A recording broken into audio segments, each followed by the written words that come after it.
தமிழ் திரையுலகில் முன்னணி நடிகையாக இருப்பவர் த்ரிஷா.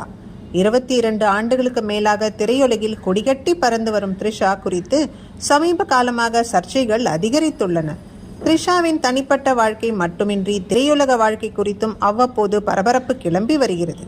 சமீபத்தில் த.வே.க. தலைவரும் நடிகருமான விஜயுடன் அவர் திருமண நிகழ்வுக்கு சென்றது பெரும் பரபரப்பை ஏற்படுத்தியது.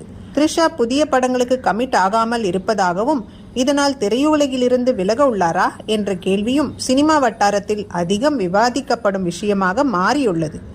இதனிடையே நடிகரும் தயாரிப்பாளருமான சித்ரா லக்ஷ்மணன் தனது யூடியூப் சேனலில் த்ரிஷா இனிமேல் சினிமாவில் நடிக்கப் போவதில்லையா என்ற கேள்விக்கு பதில் அளித்துள்ளார். அதில் நடிகை த்ரிஷா பற்றி வெளியாகி இருக்கும் செய்தி உண்மைதான். சமீபத்தில் ஒரு சில தயாரிப்பாளர்கள் கூட அதை எனக்கு உறுதிப்படுத்தினார்கள் என்று தெரிவித்துள்ளார். இந்த நிலையில் இது தொடர்பாக மௌனம் கலைத்துள்ள த்ரிஷா தனது இன்ஸ்டாகிராம் ஸ்டோரியில் அதற்கு பதிலளித்துள்ளார். அந்த பதிவில் அவர், நான் சினிமாவை விட்டு விலகிவிட்டேன். ஒரு பணக்கார தொழிலதிபரை திருமணம் செய்து கொண்டேன். ஒரே பிரசவத்தில் பிறந்த 4 குழந்தைகளை வளர்த்து வருகிறேன்.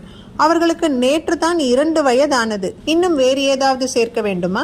அல்லது இன்றைய கற்பனை கதைக்கான கோட்டாவை பூர்த்தி செய்து விட்டோமா என்று கிண்டலாக அதே நேரத்தில் காட்டமாக பதிலளித்துள்ளார். இதன் மூலம் சினிமாவிலிருந்து த்ரிஷா விலகுவதாக வந்த தகவல்கள் அனைத்தும் வதந்தி என உறுதி செய்யப்பட்டிருக்கிறது. இந்த பதிவு த்ரிஷாவின் ரசிகர்களுக்கு பெரும் மகிழ்ச்சியை கொடுத்துள்ளது.